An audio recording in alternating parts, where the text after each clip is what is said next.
Vous souhaitez rencontrer l'amour, vous n'êtes pas au bon endroit.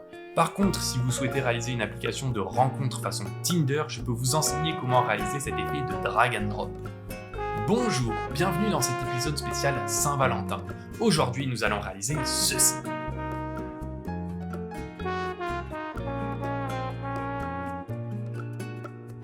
Vous souhaitez apprendre à réaliser cet effet de swipe par vous-même? C'est parti! J'ai préparé l'interface de l'application Tinder avec des profils les uns sous les autres, des boutons qui vont rien faire, un logo et les cartes de profil. Les profils, ce qu'on va vouloir faire, c'est que quand on clique dessus, on puisse les glisser à gauche ou à droite pour matcher ou pas, comme sur l'application Tinder. On peut regarder si les profils ils sont dans le désordre, ils sont l'un en dessous des autres. Donc on a Bob l'éponge, Andy et Wawa Sensei. Donc Wawa Sensei, c'est celui qu'on voit qui est au-dessus des autres, puisque c'est le dernier. Si on supprime, on a Andy. Si on supprime, on a Bob l'éponge. Puis après, le dernier, j'ai mis en CSS, plus rien à matcher, quand il n'y a plus rien. Ça nous fait une bonne base de travail pour commencer.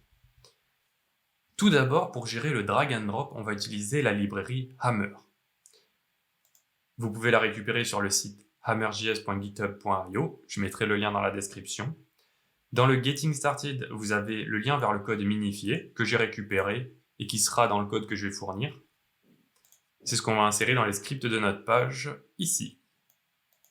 Et on inclut également notre code main.js qui sera là où on va faire la logique JavaScript.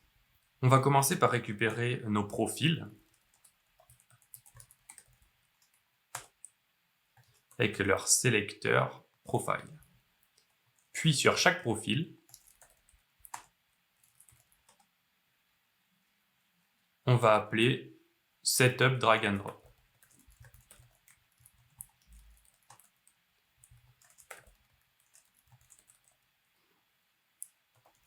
On prend profile en paramètre, c'est ce qu'on va récupérer à chaque appel, à chaque tour de boucle du for each. Et on va console log le profile. Donc on voit bien qu'on a les trois profils. On va commencer par initialiser Hammer sur chacun de nos profils. Donc const hammer time égale new hammer et new hammer. Et on lui passe le profil. hammertype.on de pan, donc c'est quand on va drag and drop, que ce soit à la souris ou à la main, sur mobile ou tablette. Function E, donc c'est l'événement avec les infos du drag qui est en cours, qui vont nous être passés dans cet objet E. Puis on va récupérer notre position X avec E.delta_X et la position Y avec E.delta_Y. Ensuite, ce qu'on peut faire, c'est de visualiser ça en le mettant sur notre élément. Donc profile.style.transform égale translate X de poseX en pixels, translate Y de $ pose Y et en pixels. On sauvegarde et là on voit qu'au drag and drop on a bien le profil qui suit notre curseur de souris. Si on lâche, il ne reprend pas sa position. Donc on peut commencer par mettre ça en place.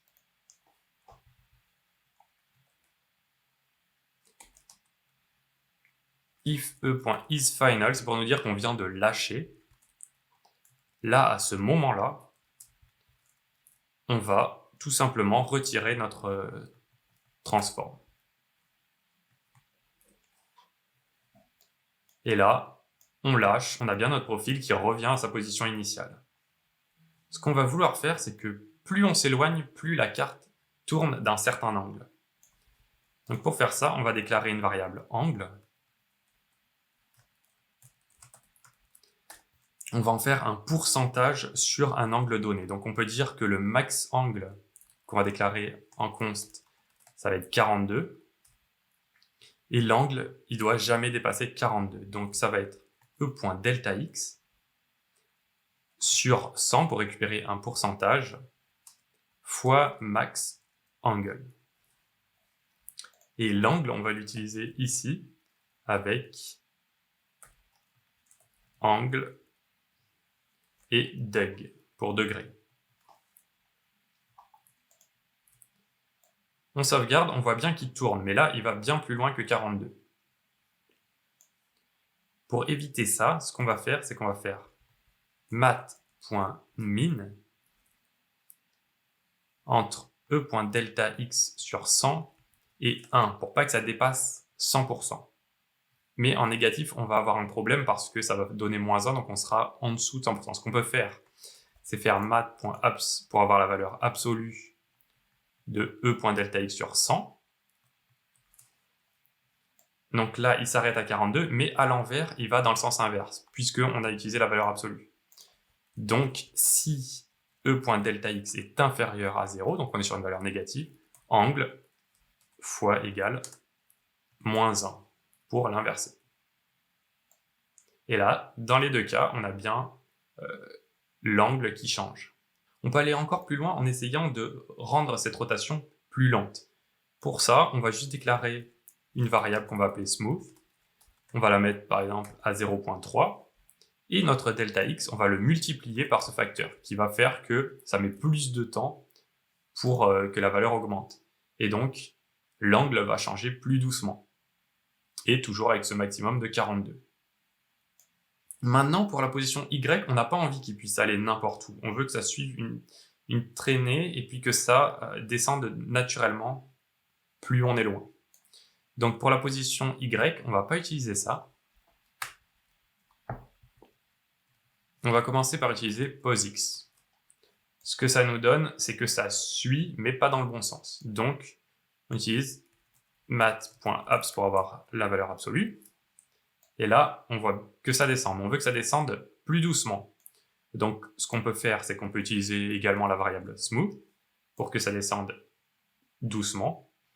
Et on va faire que ça ne descend pas directement, mais après un certain seuil, une fois qu'on a atteint ici, par exemple.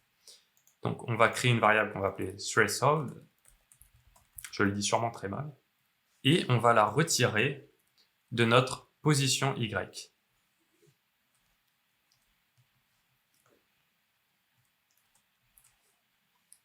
Là, si on fait ça, on va avoir un premier saut vers le haut. Et ça, c'est dû au fait que même à 0, on va se retrouver à moins 42. Donc pour éviter ça, on va utiliser mat.max entre 0 et la valeur qu'on a. Donc on n'aura jamais de valeur négative. On aura au moins 0. Et là, on voit que à partir d'un certain point, on commence à descendre. Très bien, on a un système plutôt pas mal. Maintenant, ce qu'il va falloir faire, c'est que quand on lâche à gauche, on sache qu'on va pas match le profil, puis on va le faire disparaître, que quand on est à droite, on match le profil. Pour ça, on va aller dans isFinal. If posX supérieur à un nouveau threshold qu'on va créer, qu'on va appeler threshold match. On va dire qu'à partir de 150 pixels à droite ou à gauche, on effectue l'action. Profile.classList.add profile-matching. Sinon, si la position X elle est inférieure à moins threshold match, donc ça veut dire que le profil ne match pas. Donc profile-next. On va plutôt les appeler match et next. Sinon, on peut lui faire revenir à sa position. On va déclarer une classe back pour pouvoir l'animer quand il revient à sa position. Ok, maintenant si on regarde notre profile à l'inspecteur et qu'on le lâche, on voit profile next quand je lâche à droite, à gauche, profile match quand je lâche à droite, et si je lâche pas loin, il rajoute bien Profile Back. Donc, on va simplement rajouter du CSS pour gérer ces cas.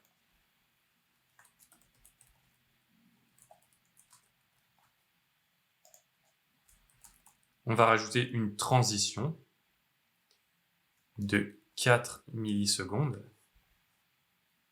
mais on va plutôt utiliser une variable. Donc, on va l'appeler transition time, 4 millisecondes, qu'on va appliquer ici.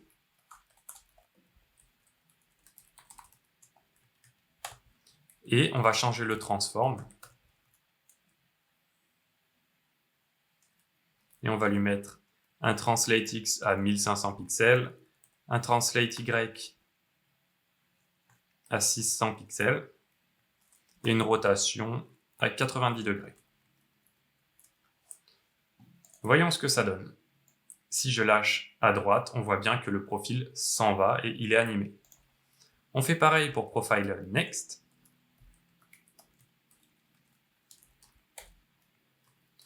Sauf que sur les X, on va être à moins 1500. Sur les Y, comme on veut rester en bas, on garde 600. Et la rotation, on veut qu'elle soit dans l'autre sens, donc moins 90 degrés. Si on teste, on a le premier, il part bien là-bas. Le deuxième, il part bien là-bas. Et il faut maintenant qu'on gère le cas du back pour qu'il soit animé. Profile-back, transition de var, transition time. OK. J'ai oublié le point, donc ça ne fonctionne pas. Là, on teste, on voit que c'est bien, mais la deuxième fois, comme il a toujours la transition, ça fait laguer le drag and drop. Pour régler ce problème, on va faire que dès le démarrage du drag and drop, profile.classlist.remove, on retire la classe profileback. Du coup, ça me l'enlève bien, ça l'anime, mais je peux redrag and drop sans être lagué. Et en fonction, ça me les met bien à gauche ou à droite. Dernière chose pour que ce soit un peu plus complet et intuitif à l'utilisation, c'est que quand on va passer un certain seuil, on va afficher qu'on est en train de nexter ou de matcher la personne. Donc la logique, ça va être un peu la même que pour isFinal, sauf que ça va être en continu. Donc, on peut récupérer nos conditions. Et là, on va rajouter profile matching et profile nexting. Et bien sûr, avant, on va s'assurer de les enlever.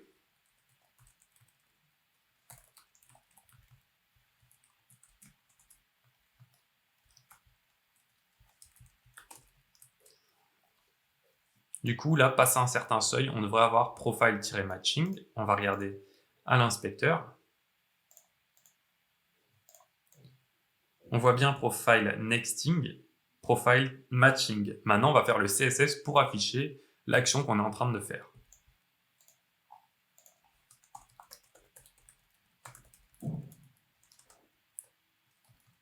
On va utiliser la pseudo-classe before dessus. Et on va utiliser un CSS commun pour matching et nexting. Content de point match. On va mettre le texte en gras. La police à 28 pixels. Un padding de 8 pixels, 12 pixels. On va rajouter une bordure. Donc, solide, 2 pixels. On va mettre un vert. Et en background, on va mettre un noir transparent.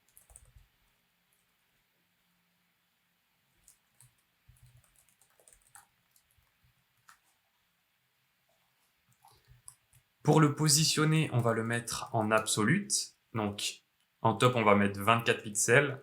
Right, on va mettre 12 pixels. Et on va déclarer nos deux variables, donc green et black transparente.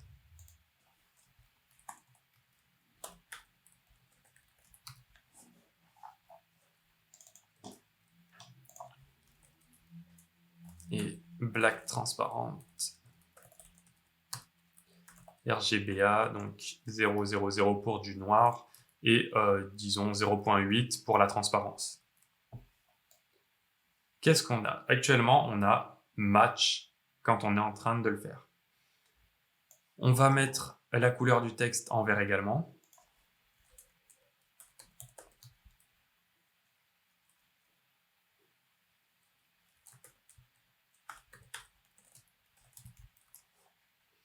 J'ai oublié le point profile ici pour que ça le mette bien.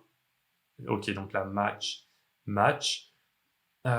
C'est pas encore ça visuellement. On va rajouter un border radius de 8 pixels, 4 pixels.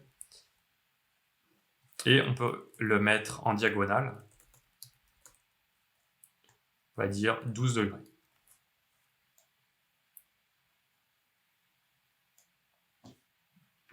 « 12 degrés, c'est pas assez, on va mettre 24.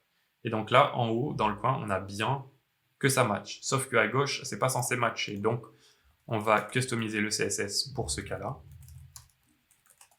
Donc, content, next. Et les couleurs donc, de bordure, on va mettre en rouge. Et la couleur également en rouge.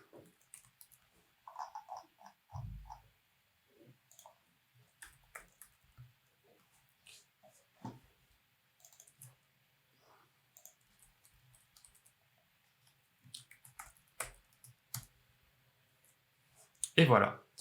Là, normalement, on sait que comme il n'y a rien qui s'affiche, on va se retrouver au centre. Il ne va rien se passer. Là, ça me dit bien que je vais next. Donc, si je lâche, ça next. Là, si je vais à droite, ça match.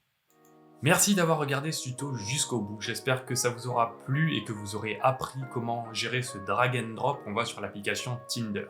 Comme d'habitude, je vais vous mettre le lien vers une démo, le code source, la documentation de Hammer dans la description.